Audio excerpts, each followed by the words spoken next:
said before, we're recording the calls for content, but anytime you want to go off recording, ask something that's a little more personal, totally fine.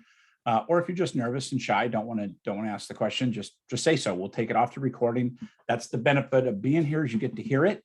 And if you want to listen to the pre-recorded parts, those will be on our site, both on the workplace side and our other groups, usually the same day. So you can go back and look at past calls, and we're really focusing on putting catalogs together with all this content information. So we could have you drinking from a fire hose, right? It's real easy to do. All right. So what's going on in the world? What are we coaching about today? What's happening in the real estate world? And you can leave your mics on if you want, unless you've got noisy background. I want this to be interactive. We've got a good small group today, so this is all about you. So if you want to be a fly on the wall, you can be, but your best value is plugging in. Okay.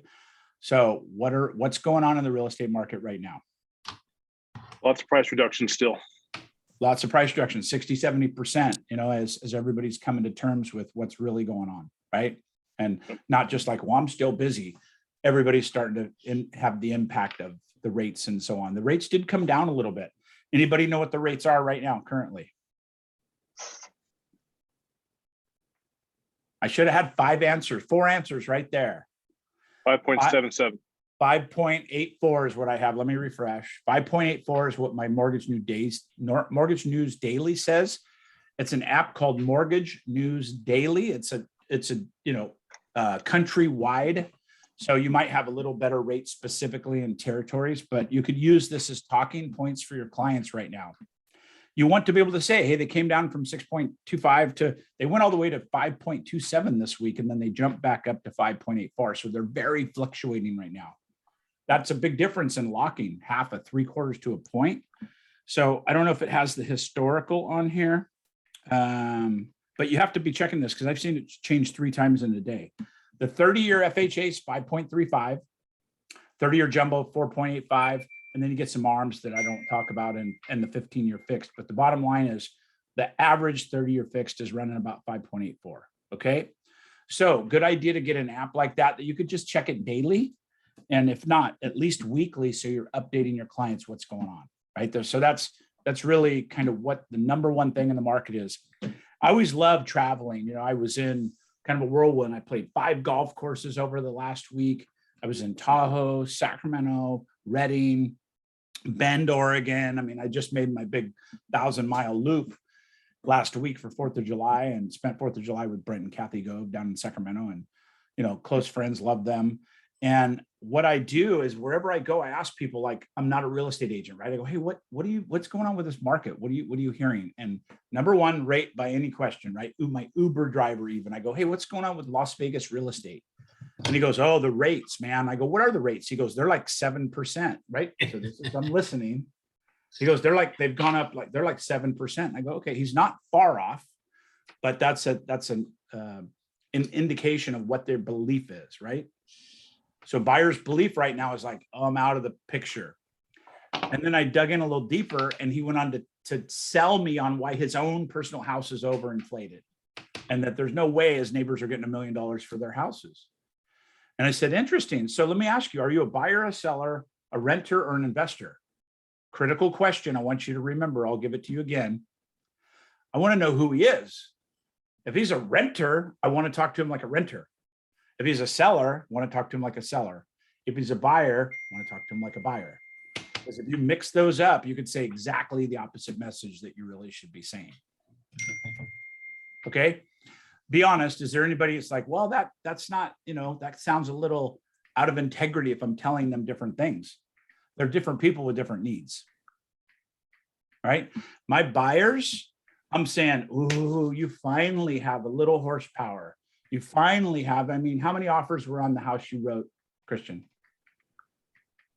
I'm muted, sorry, 5. 5 offers. So still busy, right? That's a Redding market, still busy.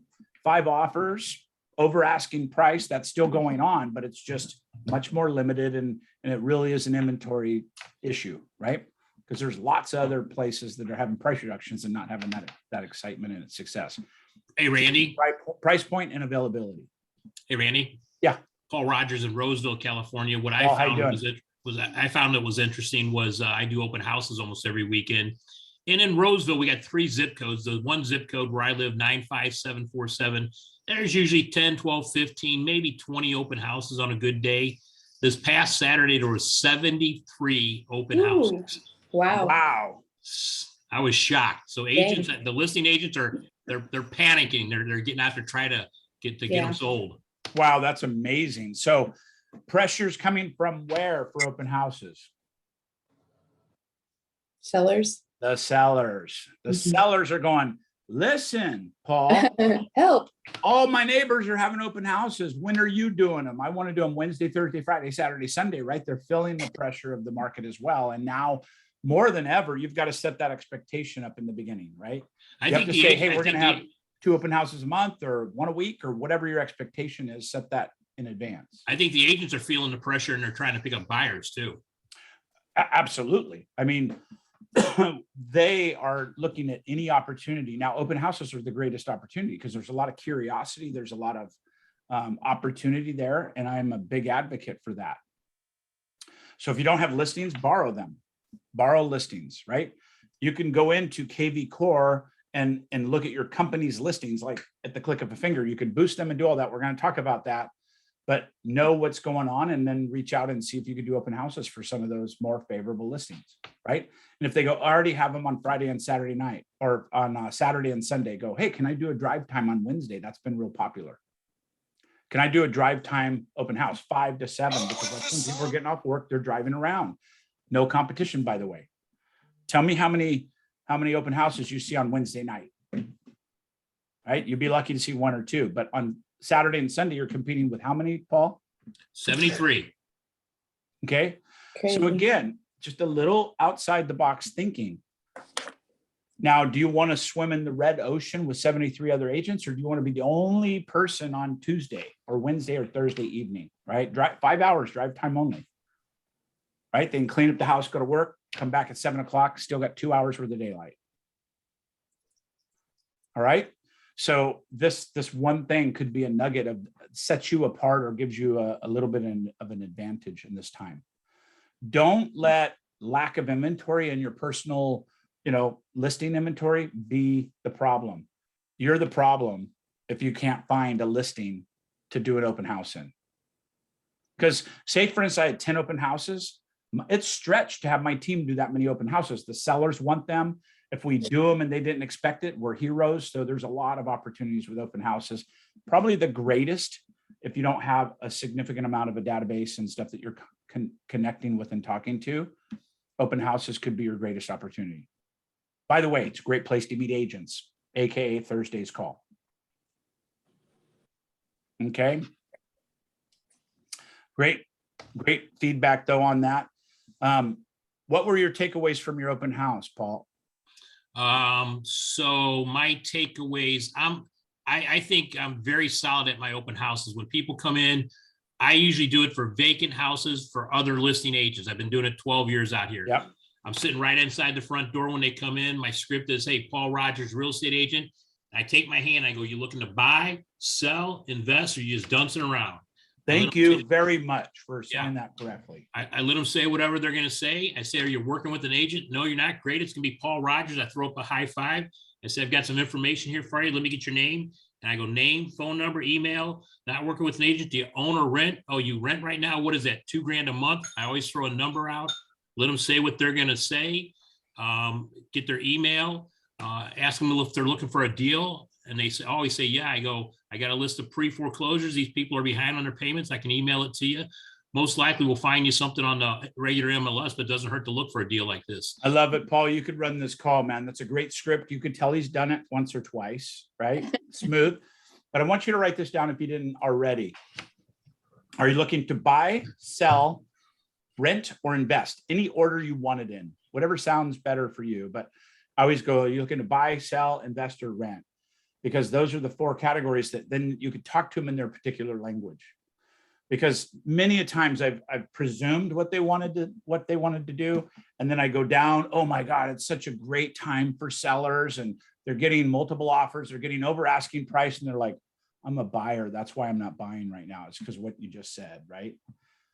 Yeah, my takeaway from this weekend, it was a $2.4 million listing. I always keep 3 copies of Rich Dad Poor Dad on my table because half the people have heard about the book. It's a great conversation starter. Some haven't, but I gave all 3 away this weekend. But what I do is I say, I can loan this to you for a week. If you promise me that I can stop by it and pick it back up from you, or you can drop it by my house. The thing that's nice about that, it's going to the Keller Williams 7 Touches, is that they saw a sign, open house. They came in, there's 1 touch. We had a nice conversation. I'm going to follow up with the phone call. There's my 2nd touch. I'm going to go pick that book up. There's my 3rd touch. I get to actually see where they live at then too. I don't really care whether they buy today, tomorrow, 6 months, a year from now, but me being in that kind of relationship, that's worked out great for me for the last 12 years here. Good job, Paul. So again, there's nuggets in there if it's fitting your business needs. So good job.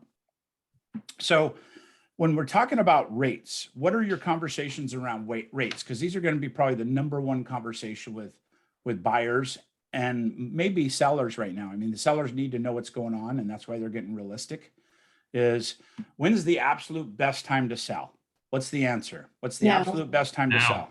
No. Right? Everybody feel that way. It's right now because actually it was 60 days ago, and then it was 30 days ago, and now it's now because we're moving that direction in the market, right? So that's the best time to sell is right now. And we want to be able to talk to them educatedly about why it's the best time to sell. Okay. There's still low inventory. That's changing very rapidly. There's still, a great appreciation. We're getting over asking price. You could fill in the blank with your story. There's still opportunities in the seller market, right? On the buyer side, when's the best time to buy? No. Now is the absolute best time to buy in the last 24 months, right? So you see where I'm going with this. But if you talk to somebody, they're going to be in a different place.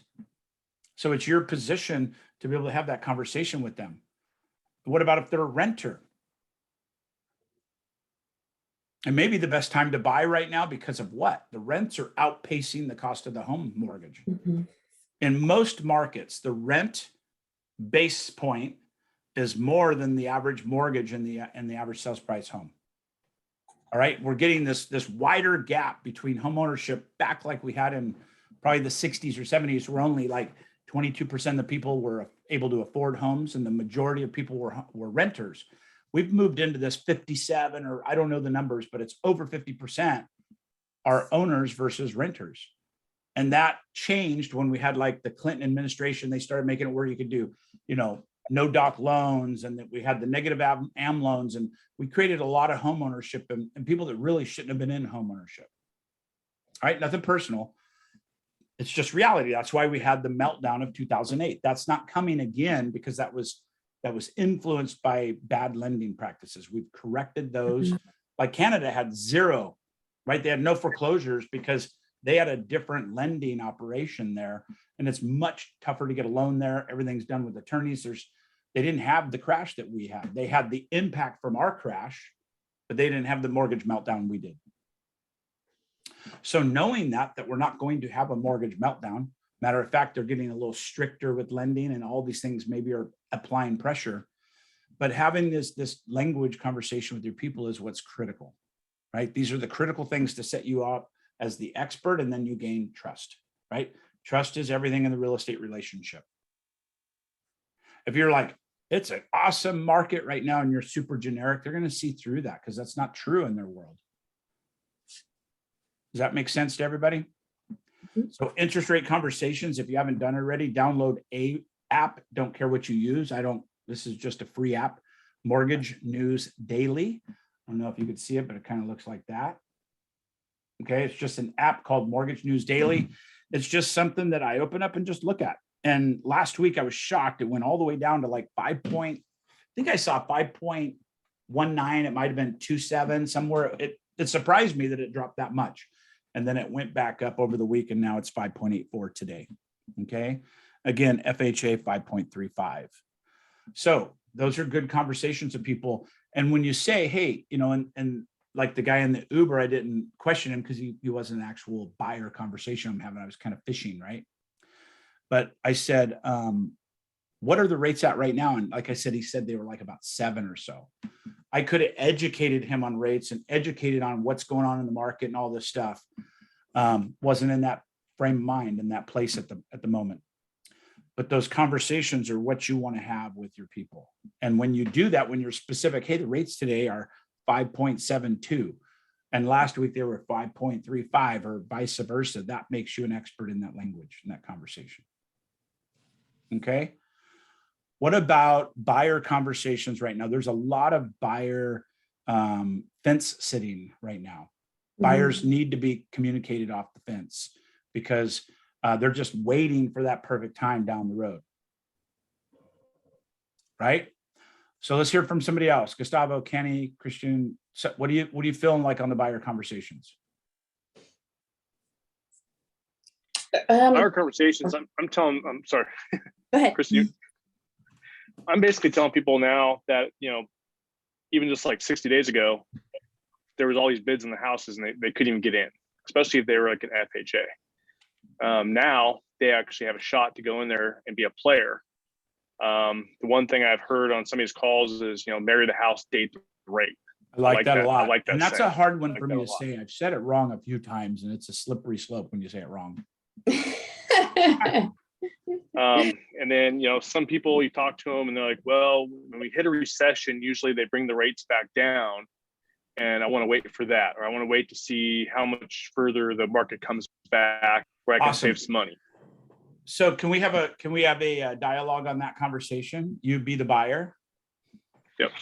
So Kenny, thank you for sharing. If I heard you right, you want to wait for the market to come down. You want to wait for some of these things to soften up more for your benefit as a buyer. Is that right? That's correct. Yeah. Okay. Hey, that's a great strategy. It sounds like you've given it some thought. So do you rent where you're at currently?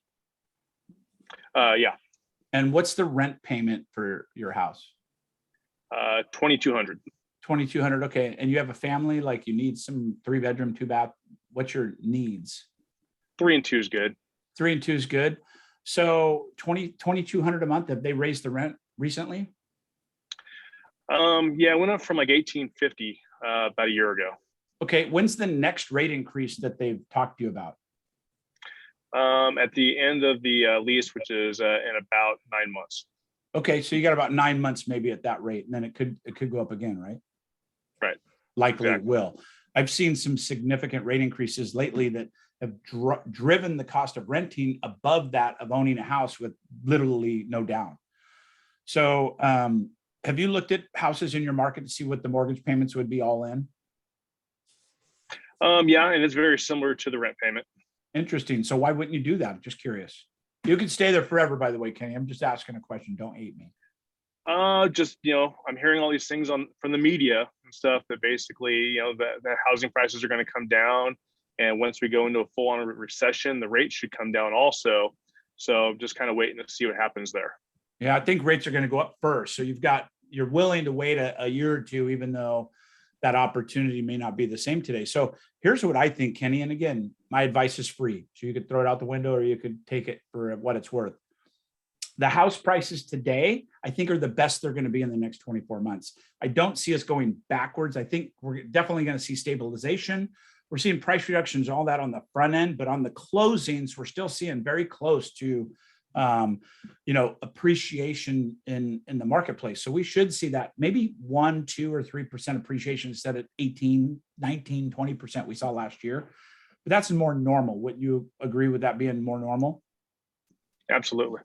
So if you bought now versus it going up 2% next year and 2 or 3% the next year, that's 5%. If it's a $500,000 house, that's an increasing going to 525 in 2 years. Your best opportunity to buy at that lower price points today.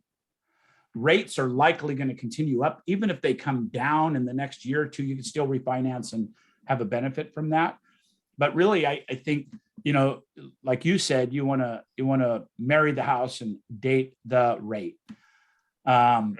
So by doing that, maybe it's an opportunity for you to look at this now. I've got an idea, Kenny. Again, you don't have to listen to anything I say, and I wish you would, because I think I might be able to help and value you. But here's my recommendation, unsolicited. Let's get with my lender. This guy's a rock star, right? Dave's a great lender. It's all for free, or he's going to pull a credit. He could do a soft credit in the beginning and get a feel for it if you want. But let's find out what you're truly available for. You're probably going to find out you're worth and available to more money than you might want to spend, which is a good problem.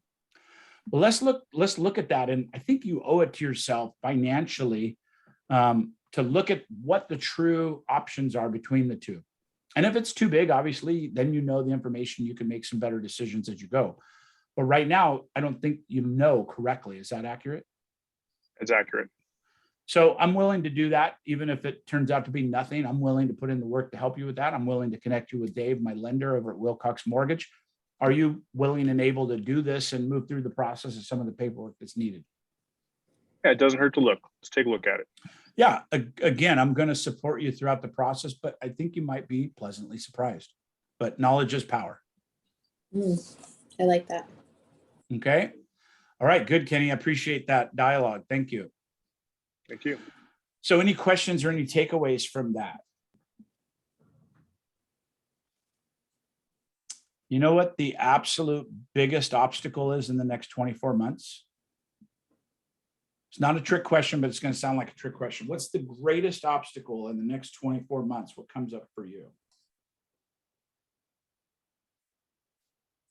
Keeping your nose to the grindstone and just working it like everything is normal.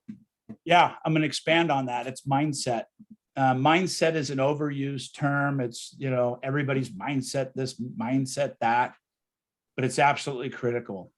Because if I ask you, just you and I in a dark hallway, how are you on the market right now? What's your internal feelings on the market right now? And if you're not a 9 or 10, then you've got to work on that, because it will erode your behavior. It will move itself in and creep into your disbelief of this is doable.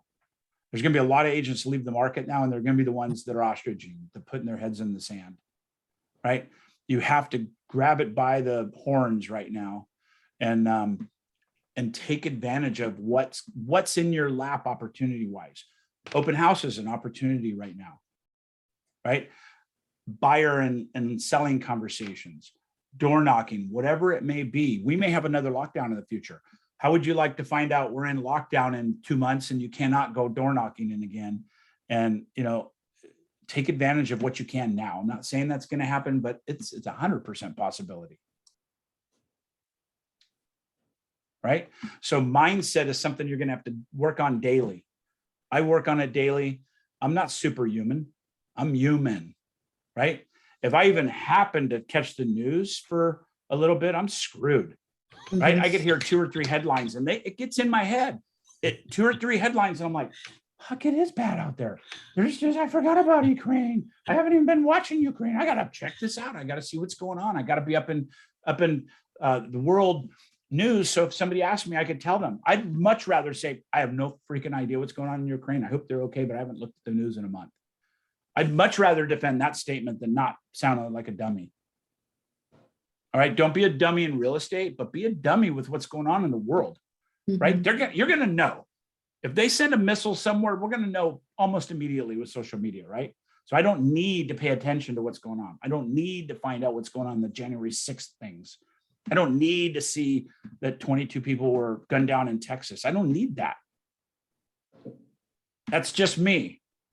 But I have found that when I engage in that, because I got into and out of the news cycle in about 3 times in the last 3 years. And it seems like big events like Ukraine got me right by the neck, man. For a week, I was glued to the TV because it's a big deal. I want to pay attention to what's going on. And I want to find out if I'm buying ammo or moving to the woods. What's going Randy, on? Right? I gotta take this phone call. So I'll see you on the next one. No problem. And we're on Bye. it on KV Core Train at 10:30 if you want. I'll be there. Bye. Thank you. Bye now. Okay, so, but you see what I'm saying is we have to fortify our minds right now. This could be the one thing that gets you through this next market and really, really succeeding. So take that to heart. Whatever it is that you could absolutely participate in that's going to increase your mindset and put you in a good place. I love my morning routines. And, if you haven't watched it, watch the Miracle Morning audio or book. It's amazing. You could do this in 6 minutes or 60 minutes. It's really up to you. I could do a 6-minute routine now that changes everything, right? 1 minute meditation, 1 minute of working out, 1 minute of gratitude, all these things you can do very, very quickly, like on the road, right? But whatever it is for you, focus on that mental fortitude that's going to isolate you from the problems and things that you can't control, right? You cannot control Ukraine. You could donate time and money, you could do things, but you can't control that. Focus on the things you do control, which is your health, your behavior, your money, your time, right? Who you hang out with. Those things will change your respective future. I believe that with all my heart. You know, Randy, personal thing here for you. I'm pretty solid mentally. Okay. Just always have been. I'm fortunate that way. The one thing I am struggling with right now, being only going into 5 months full-time real estate, I'm trying to find my niche. Yep. That's probably my biggest hurdle right now. Is I'm looking at everything, and I think one thing is I'm looking at so many different things that there's not a lot of action on them. I'm just That's a great question. That's a great question, Kenny. And I can help you with this. If you want to ask the question next week, I'll dive into that specifically. Okay. Because it will help other people too, right? That's why I do it that way, is because I'll work you through the motions to find your joy and passion and find your niche through that. And then you'll go, okay, that feels good. And that makes sense. And then I'll give you some input that's going to be along the lines of coaching experience and, top producing experience. So you're not going down the wrong road, chasing a pink rabbit. Sounds good. And I think that's a great question for the call next week. And I'll give us some time. We could spend 10 minutes on that and work through an exercise with you. I think will change a lot. Sounds good. Fair enough. Gustavo, yes. Randy, I have transitioned myself now from a full-time job to a full-time real estate. Was very challenging, really scary as such. But I would say that I've done pretty okay so far, so good. I'm struggling to get listings. I'm getting a lot of buyers. I'm running around with them, closing the deals. That's what is happening, but it's burning me out. So, Gustavo, I'm going to give you hard love. Yes, please. That is your space for the next 24 months. When you start real estate and you're fairly new, everybody wants listings. It could take a year or two to get some traction on listings until you get an identity and start getting referrals from other buyers that you've closed. It's a tough business, right? It's not an easy business, but it's a worthwhile business. Yes. There's tremendous amount of income and things you could get from doing this business correctly, but it could also chew you up and spit you out. I think I'm serving you by giving you the facts. You're going to have to start as a buyer's agent. How many escrows have you closed ever? So far in the last year, around 20 something. Okay, that's good. So you should start getting a referral base returning from that, right? Currently I got 3 listings. Okay, well, I think you're doing well. You want more listings. Well, the listing which I got, I know that they're overpriced, and based on this market, I'm kind of, not very happy. That's another question, another problem, but I'll give you the short answer. Shame on you. You got to go back and say, I made a mistake. No, I did not make a mistake. I explained them that this is where they should be, but they didn't want to list at that price. Yeah, but that's your mistake. I'm just saying. I guess so. But I didn't want to lose the listing because I don't have any listing. I feel you in my heart. It's still your mistake. You've got to own that mistake and say, hey, I'm doing the best but to serve you, you need to hear the facts. Now, at the end of the facts, you can still do what you want to do.